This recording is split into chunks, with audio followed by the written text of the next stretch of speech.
Network, host of the African History Network show. I'm a talk show host, researcher, lecturer, writer, and historian.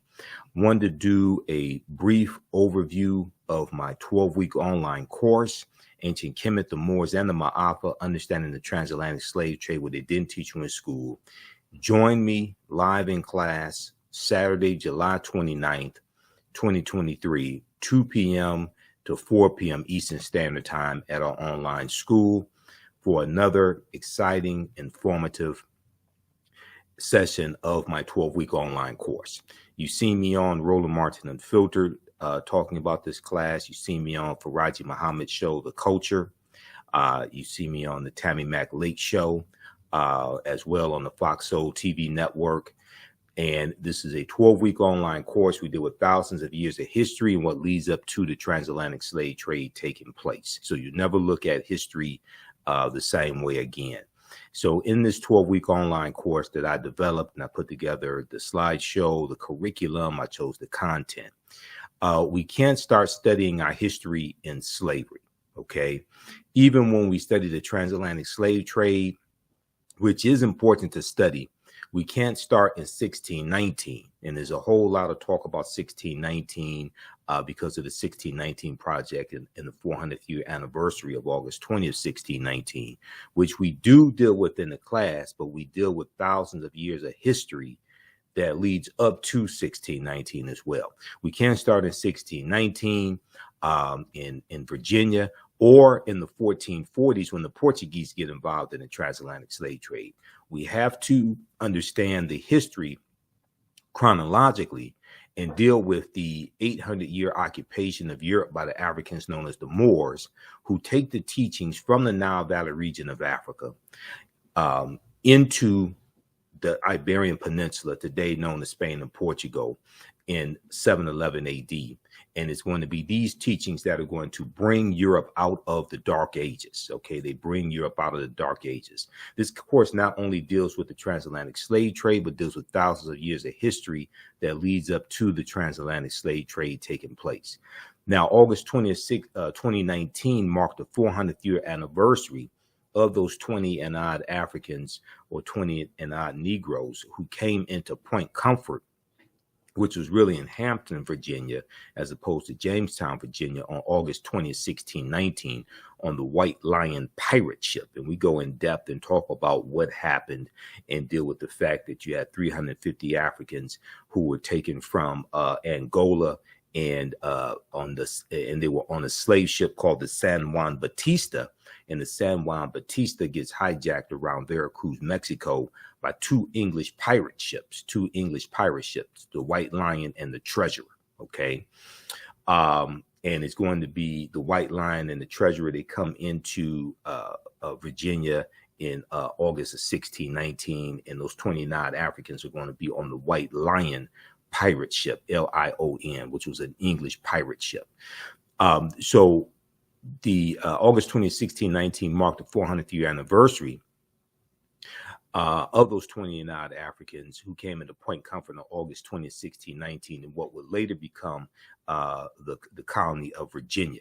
Now, this was known as the year of return, as many African Americans were and continue to reconnect to Africa and travel to Ghana or other West African countries. When we discuss the transatlantic slave trade, we have to first understand that African people are the original people of North, Central, and South America and have been in the land that we call the United States of America, or some call Turtle Island, at least 51,700 years.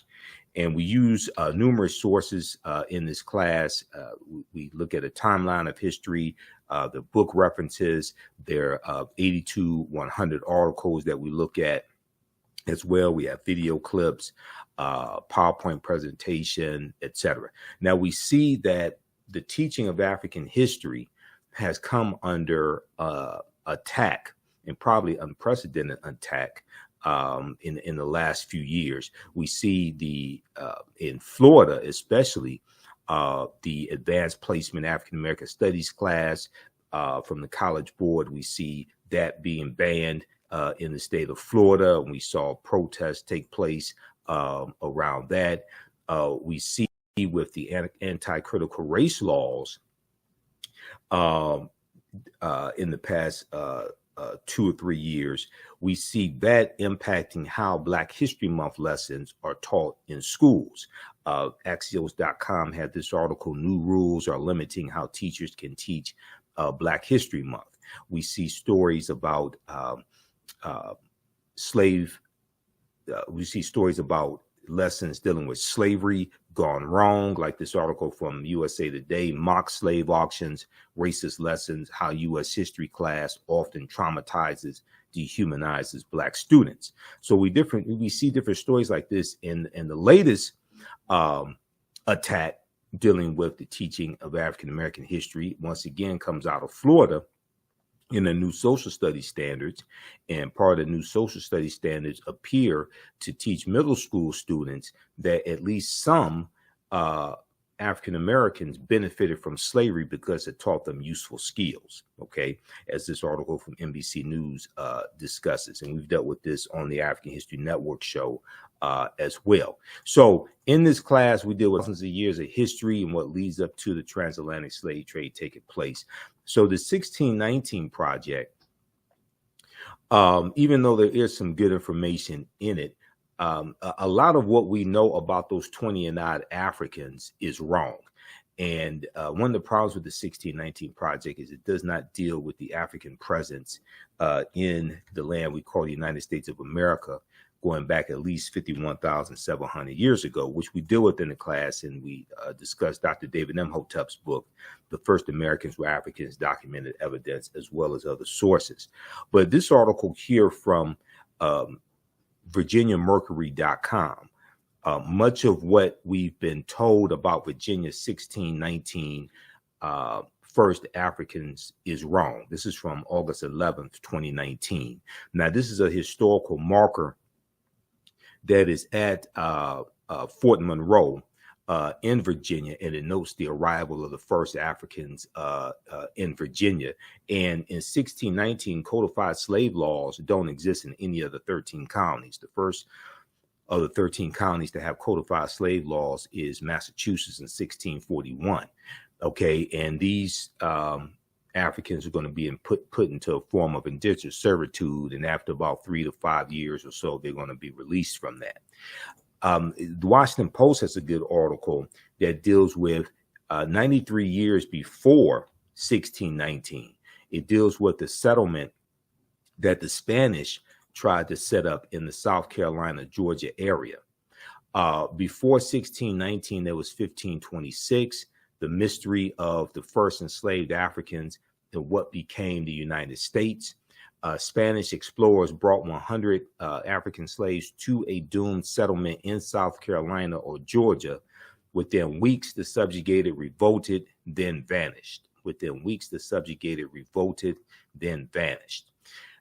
Be sure to register for this 12-week online course. You can do so at our website, theafricanhistorynetwork.com, theafricanhistorynetwork.com. We have the information right in the thread of the broadcast also. Okay, so one of the sources that we use in the class is Dr. David Imhotep's book, The First Americans Were Africans, Documented Evidence. He's a friend of mine. If you've been following the African History Network and following my show, which has been on the air 13 years, you know, I've interviewed him about 13 times, actually. And this is his first book. His second book is out, The First Americans Were Africans, revised and expanded.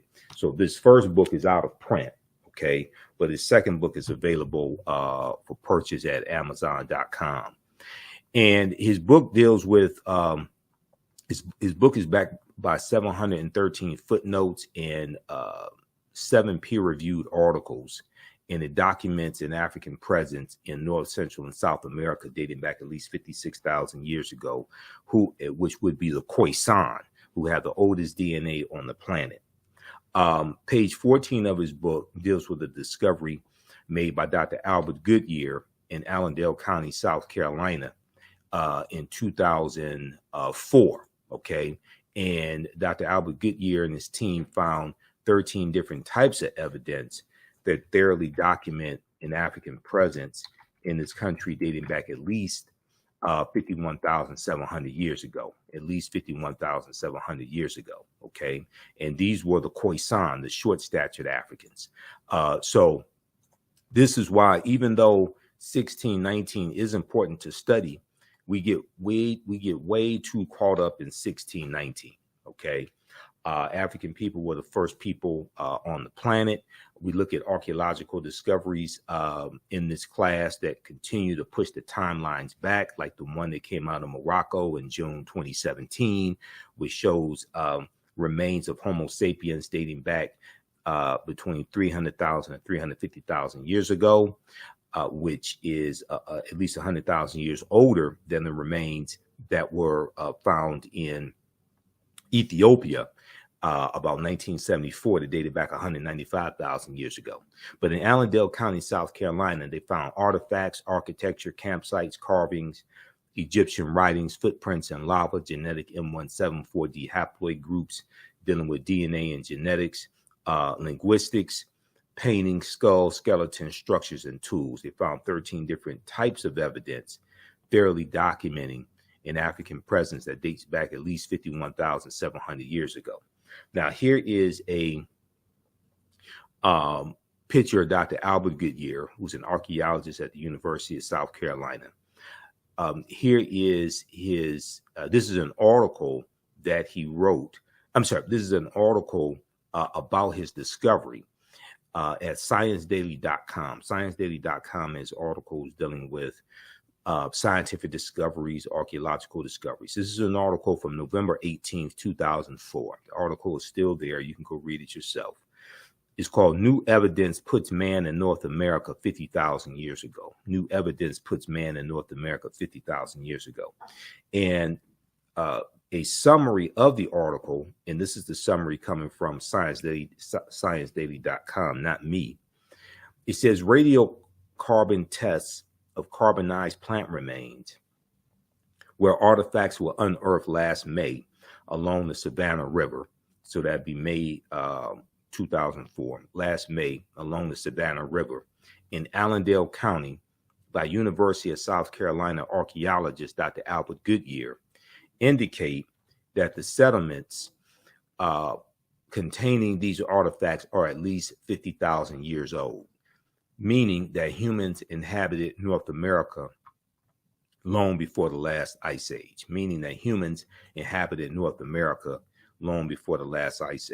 So who are these humans? Okay. Well, an October 2012 genetic study published in Science magazine found that the Khoisan in Southern Africa are the oldest ethnic group of modern humans, with their ancestral line originating about 100,000 years ago. The Khoisan are formerly called by the derogatory term Bushmen, and they are genetically unique, and no other currently known population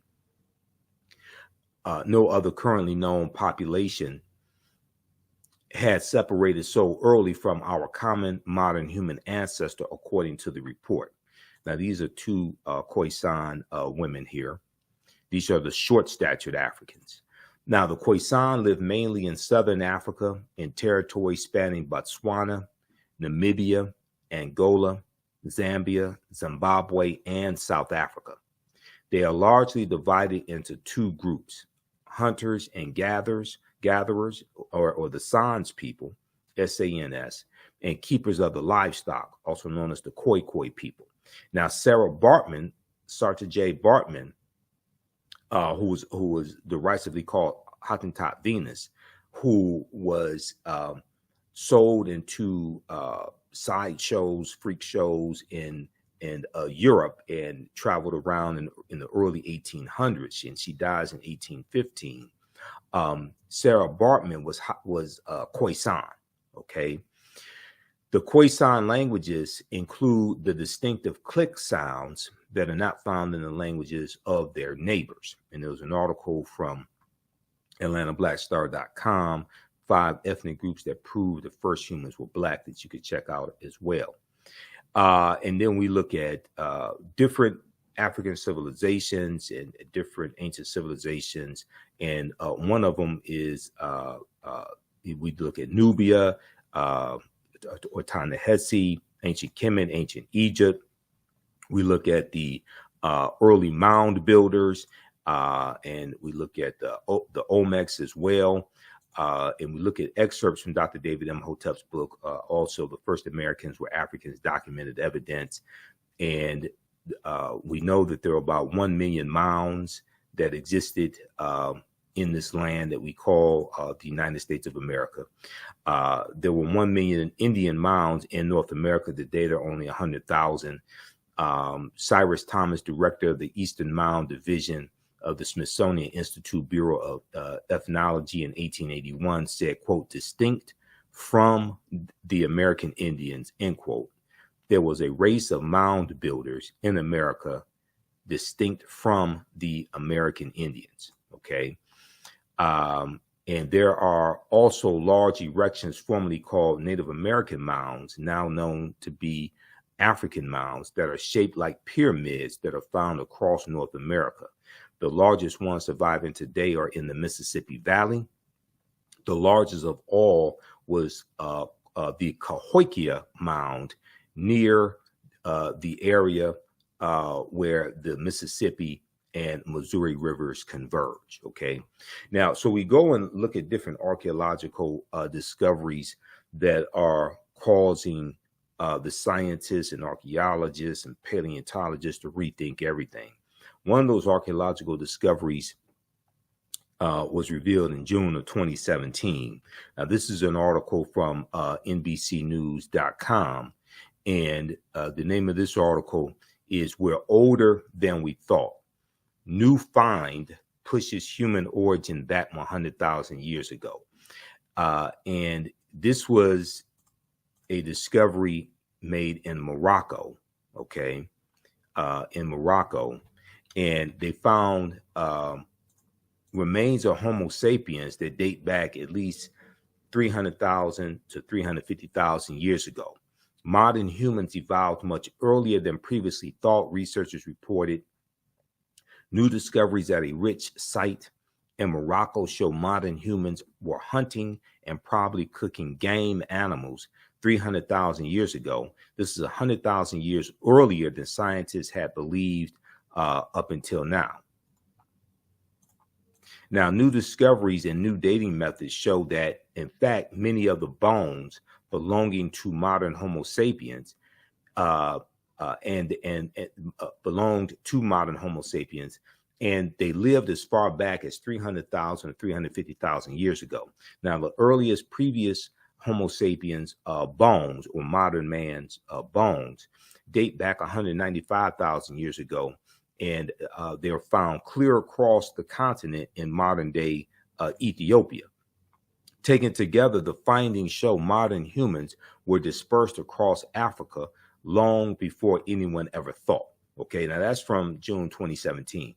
This discovery here that was reported by the New York Times in their science section, this deals with stone tools found on the Greek island of Crete that date back about at least 130,000 years ago. On Crete, new evidence of very ancient mariners. On Crete, new evidence of very ancient mariners. This is from the New York Times, February 15th, 2010. And it said this discovery here is causing the scientists to rethink everything. And this discovery is considered strong evidence for the earliest known seafaring in the Mediterranean and calls for rethinking the maritime capabilities of pre-human cultures, okay? So the deeper they dig, the blacker the planet gets, the more research they do, the older we get. So we go through and look at history chronologically and see what leads up to the transatlantic slave trade taking place, which begins in the early 1440s. We look at civilizations like ancient Nubia or Ta-Nehisi, which dates back to about 4,500 BCE, before the Common Era of BC. Ancient Nubia or Ta-Seti, or also called Ta-Nehisi, and that region would be known as Kush, K-U-S-H, was a region along the Nile River located in northern Sudan and southern Egypt. So the lower portion of what is today Egypt and the upper portion of the Sudan is where Nubia was in ancient times, okay? And we know that the geographical boundaries that make up the 54 African countries, those geographical boundaries largely come from are the result of the Berlin Conference of 1884 and 1885, when 14 European nations meet in Berlin, Germany, to carve up Africa into colonies, okay? And they draw the geographical boundaries around the areas that have the natural resources that the respective European nations want. Now, known for rich deposits of gold, Nubia was a major trading port for luxury goods that came from sub-Saharan Africa, such as incense, ivory, and ebony. Nubia was home to some of Africa's earliest kingdoms. The first monarchy of recorded history was established in Nubia. The Nubians were also known for their exceptional archery skills that provided the military strength for their rulers. Kings of Nubia ultimately conquered and ruled Egypt for about 100 years, or about 1 century. Monuments still stand in modern Egypt. Monuments still stand in modern Egypt and Sudan at the sites where Nubian rulers built cities, temples, and royal pyramids. So Nubia is the mother of ancient Kemet, ancient Egypt.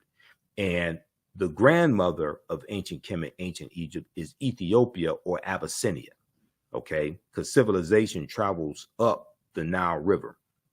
Now, in the 1880s, the Western world's interest in Nubia was awakened by the rediscovery of the ancient empire's monuments, which were reported almost simultaneously by individual British, French, and American explorers. Many of them found it difficult. Many of these Europeans found it difficult to credit indigenous Africans for building such a civilization. And Nubia is one of these African civilizations that Europeans tried to claim as their own. And just like ancient Kemet, ancient Egypt, and they tried to say that these were either brown-skinned Caucasians or they were people from the Mediterranean. They didn't want to say that these were Black Africans, all right? And we show you this video here of this this European scientist who was disappointed when he finds out that the ancient Egyptian pharaohs were Black Africans also, okay?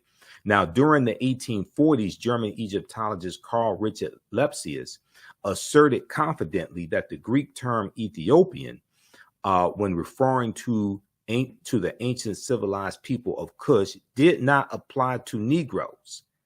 He said the Greek term Ethiopian did not apply to Negroes, but was used to describe reddish-skinned people closely related to the Egyptians who, quote, belong to the Caucasian race, end quote. So they did everything they could to try to explain away this African greatness, okay? Now, ancient Egypt is the first major civilization in Africa for which records are abundant.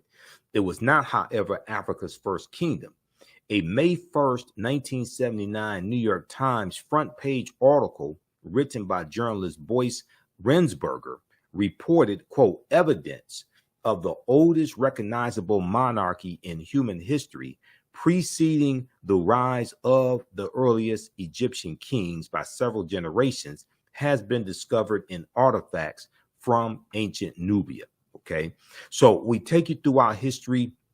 We look at these different African kingdoms and civilizations. We look at the Punic Wars and Hannibal Barca, who was Carthaginian, who was Black African, one of the greatest military strategists in history. We look at the Battle of Cannae in 216 BC. We look at Hannibal fighting against the Romans, and we look at Carthage, which existed from 813 BCE to 146 BCE. We know Rome was going to destroy Carthage. And what's interesting is that historically, Hannibal Barca was portrayed as an African, portrayed as Black African. There was no question. In his book, World's Great Men of Color, Volume 1, history scholar J.A. Rogers asserts, quote, the Carthaginians were descendants of the Phoenicians. The Carthaginians were descendants of the Phoenicians, a Negroid people, and that, in fact, until the rise of the doctrine of white superiority, Hannibal Barca was traditionally known as a black man, end quote. Today, many encyclopedias classify the Carthaginians as whites or Semites, but ancient Greek and Roman eyewitness accounts paint a different picture. The indigenous peoples of Carthage were called the Afers, A-F-E-R-S. The indigenous people of Carthage were called the Afers. Ancient Roman poet Virgil, in his poem Mortem, speaks of a woman from the Afer or Afar or Afra race, and he says of her, and all her figure proves her native land. Her hair was curly, thick her lips, and dark her color, end quote. Okay. In Library of History book 20, Greek historian Diodorus mentions a Greek lieutenant named Agathocles, who defeated a people in the area of present-day Tunisia who were the same hue as Ethiopians. Okay, so Carthage is in the area where present-day Tunisia is in North Africa. Now, the eyewitness accounts are corroborated by physical anthropology. L. Berthelon and E. Chantre, both well-noted French anthropologists, noted their examination of skeletons throughout North Africa in all periods. They note that the remains of both upper and lower class individuals of ancient North Africa were representative of the quote-unquote Negroid race, representative of the Negroid race. Okay, so we go through and we look at these different civilizations and different kingdoms. We look at the Olmec heads and the Olmec civilization as well, which has a African foundation also. It's a mixture of the Mandinka, ancient Egyptians, and Native Americans, okay? And Dr. David M. Hotep deals with this in the First Americans Were Africans, Documented Evidence, page 82 also. And we go through, look at these different archaeological discoveries, okay? Way before Columbus, ancient Malayans from Mali sailed to the Americas in 1311 AD, Common Era. FaceToFaceAfrica.com has this article from December 5th, 2018. It talks about Abubakar II, who sails with about 2,000 ships to the Americas, okay? And we know that Emperor Mansa Musa is, Mansa Musa is going to become emperor in 1312 AD after Abubakar II. Okay, Mansa Musa became ruler of the Mali Empire in 1312 AD, Common Era, taking the throne after his predecessor Abubakar II, for whom he had served as deputy, went missing on a voyage he took by sea to find the edge of the Atlantic Ocean. Mansa Musa's rule came at a time when European nations were struggling due to raging civil wars and a lack of resources. During that period, the Mali Empire flourished thanks to ample natural resources like gold and salt. Now, this is an interesting article from History.com. History.com is the official website of the History Channel, okay? And History.com tells you that West Africa was flourishing at a time when Europe was in the Dark Ages, or trying to come out of the Dark Ages, and dealing with raging civil wars, famine. You know, the Black Death, the bubonic plague. The bubonic plague hits in 1347 in spurts, and 1347 to 1400, Europe loses between 1/4 to 1/3 of their population. Okay, so this relates to the film Black Panther and T'Challa, who's the richest man in the Marvel comic universe. And this article relates T'Challa to Mansa Musa. Mansa Musa was the richest man in history. He just so happened to be an African man. We deal with the film Black Panther as well in the class, the first Black Panther movie and the second Black Panther movie also. And we know that the Panther deity Bast from Black Panther comes from Bastet, who was a goddess worshipped in ancient Kemet, ancient Egypt. Bastet was an ancient Egyptian goddess, or a neter, worshipped in the form of a lioness and later in the form of a cat, with the head of a cat, the body of a woman, the head of a cat. She was a neter, or goddess of warfare in Lower Kemet. She was worshipped as early as the Second Dynasty, around 2890 BCE, before the Common Era. We know the Wakandan salute, which is always right over left, the Wakanda salute with the crossed arms across the chest. That comes from the position of the Nasubites, or the pharaohs, in the sarcophagi, when they are deceased. It's a symbol of power and royalty. And we see that symbol go around the world. Africans take this around the world. We deal with what the word Wakanda means, because Wakanda is a real word. The film Black Panther is so powerful. I've done numerous lectures on the film Black Panther. I did 3 months of research, researching the 52-year history of the Black Panther comic book, and researching the movie as well, to be able to do my lectures on the film Black Panther. So Wakanda is a real word. It's an Omaha Ponca and Sioux Indian word, and we also find Wakanda in Bantu languages, like in Kikongo. But Wakanda basically means possesses secret powers, And Ruth Carter, who was the costume designer for Black Panther, and she won Oscars for the first Black Panther movie and the second one. She studied 11 different African cultures for 6 months and infused this into the Black Panther comic book. Okay, so we go through and we look at that African influence that we see in the film Black Panther as well. We look at the influence from Africa that we see here in the land we call the United States of America. Did you know that the Washington Monument is an ancient African symbol called a Tekken, which comes from the mythology of Asar, Aset, and Heru, who the Greeks called Osiris, Isis, and Horus. And it's a symbol of resurrection and transformation, okay? And there are about 1,200 Tekkenu all throughout ancient Kemet, ancient Egypt. Today, there are less than a dozen, all right?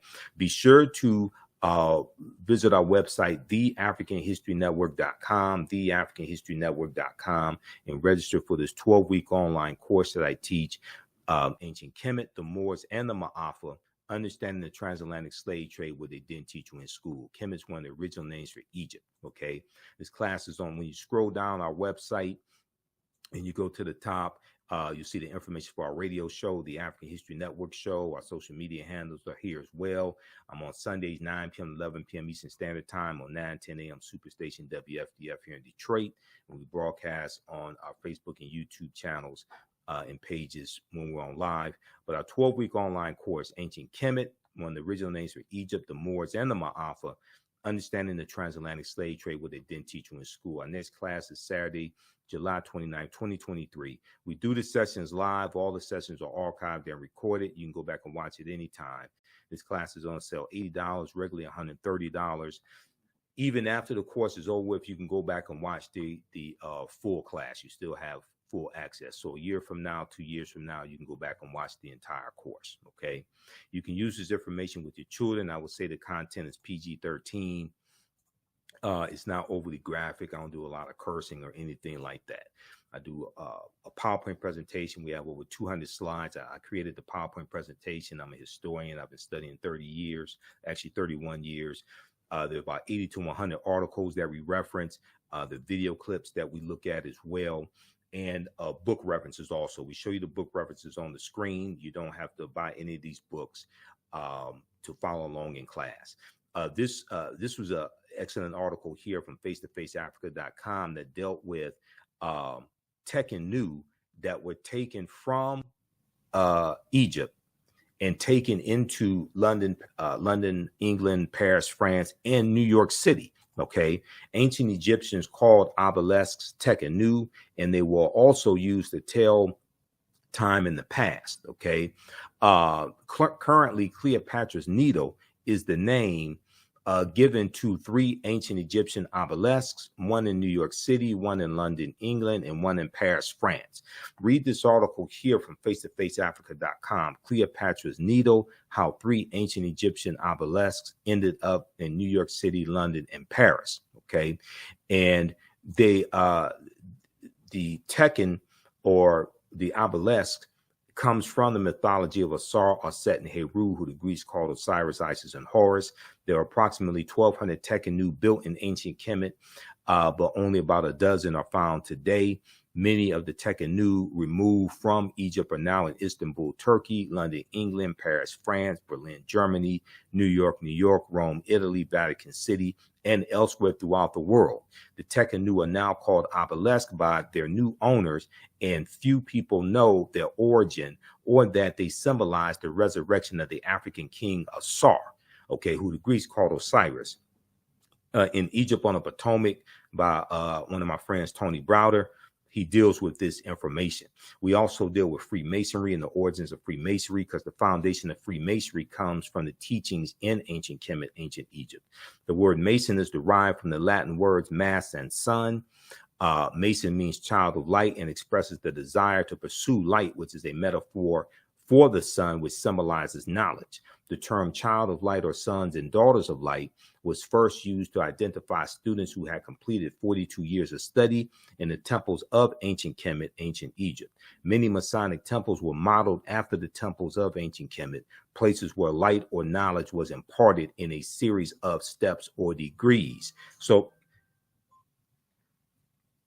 many Masonic temples were modeled after the temples of ancient Kemet, ancient Egypt, places where light or knowledge was imparted in a series of steps or degrees. So the concept of going to an institution of higher learning and getting your credentials in a series of degrees, associate's degree, bachelor's degree, master's degree, PhD, etc. That concept comes out of ancient Africa, the Nile Valley region of Africa. The concept of the liberal arts, and George G.M. James in Stolen Legacy deals with the several liberal arts, and he talks about the trivium and the quadrivium, all of that. That comes out of ancient Africa. Tony Browder deals with this on pages 18 and 32 of Egypt on the Potomac. Now, Masonic temples are considered houses of light or temples of learning. The term Mason or child of light is a direct reference to the highest degree of the ancient Kemetic or ancient Egyptian education system. The 33 degrees of instruction within Freemasonry represent a fraction of the 360 degrees of instruction that comprise the ancient Kemetic system of education.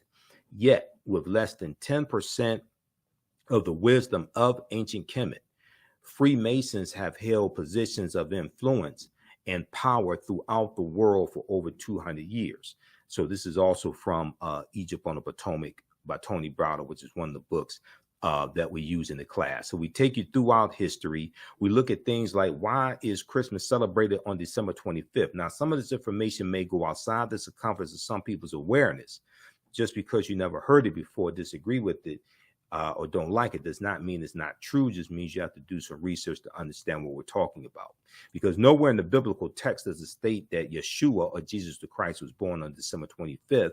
And this deals with astronomy, okay, and deals with the winter solstice. We look at things like Black Pete, Joata Piet, who was a Moor and who was the sidekick to Sinterklaas, and who's worshipped in Holland and in the Netherlands. And in early November each year, they have this celebration and this parade of Sinterklaas coming from Spain into the Netherlands with Black Pete. And they have white people who dress up in blackface and put on Afro wigs, who are said to be this African Moor, Black Pete, Joata Piet, okay? We deal with the 800-year occupation of Europe by the Africans known as the Moors, who go from North Africa, go from Morocco right into the Iberian Peninsula, today known as Spain and Portugal. They're going to conquer the southern portion of Spain and settle there. They call it Al-Andalus, okay? And then they're going to go all throughout Europe as well, and to various extents Africanize Europe. Who were the Moors? So the Moors' ancestors were known as the Garamantes. These were Black African people living throughout North Africa. Hannibal Barca was Garamantes, as well as St. Augustine. George G.M. James, in the book Stolen Legacy, said that the Moors were the custodians of the ancient Egyptian mystery system. So we go through and look at the Moors and their influence in Europe throughout history. We look at things like Saint Maurice, who became a patron saint to Germany as well. We look at sources from Ranoko Rashidi and Dr. Jose Pimenta Bay. One of the books we use is Golden Age of the Moor, edited by Dr. Ivan van Sertima.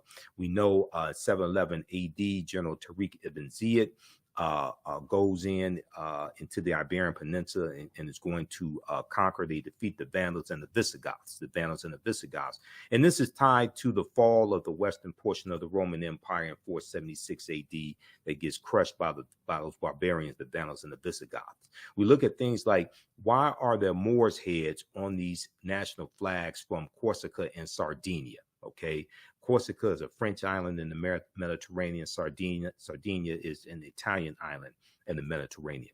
So we go through, look at this history chronologically.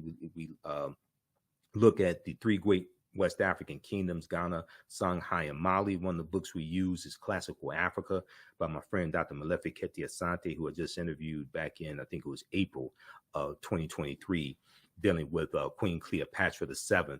And the documentary series from Jada Pinkett Smith, African Queens, and the second installment dealt with Queen Cleopatra VII.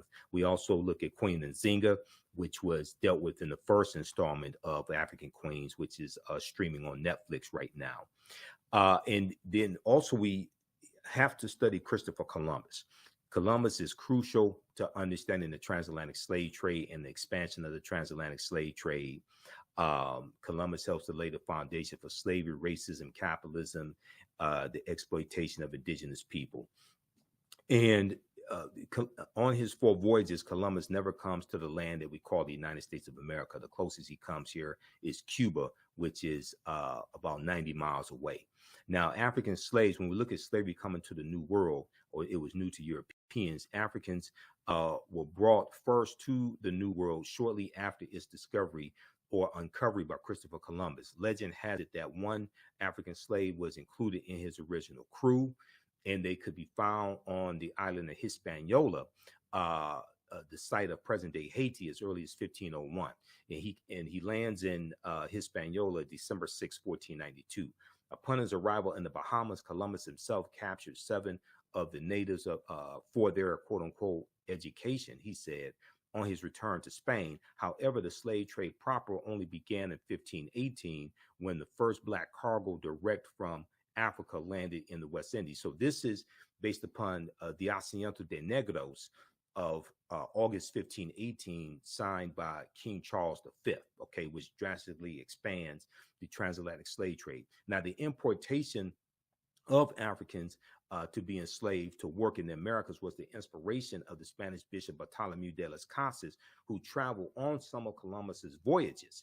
And his support for African slavery was motivated by humanitarian concerns. He later quickly reversed course and said that was wrong, and he worked the rest of his life to abolish slavery, but it was pretty much too late by then. He said that the Native Americans have suffered enough and that they need to try to save their souls, but to enslave African people. He argued that the enslavement of Africans and even some whites, proving that in the early period, slavery did not operate according to exclusive racial demarcations, would save the indigenous American Indian populations, which were not only dying out but engaging in large-scale resistance as they opposed their excessively harsh conditions. As a result, King Charles V, then King of Spain, agreed to the Asiento de Negros, or slave trading license, which he signed in August of 1518, which later represented the most coveted prize in European wars, as it gave to those who possessed it a monopoly in slave trafficking. Okay, so we take you throughout history and look at this. We look at some of the skills, trades, and crafts that African people had in this country from 1619 to 1865. There were at least 262 skills, trades, and crafts that African people had in this country. And the book by James Newton and Ronald Lewis, The Other Slaves, Mechanics, Artisans, and Craftsmen, which came out in 1978, documents this. There are also studies that show how studying African history improves the academics of our children. There was an article from the root.com. New studies find that positive feelings about Blackness improve academic performance for Black girls. This is from January 10th, 2018.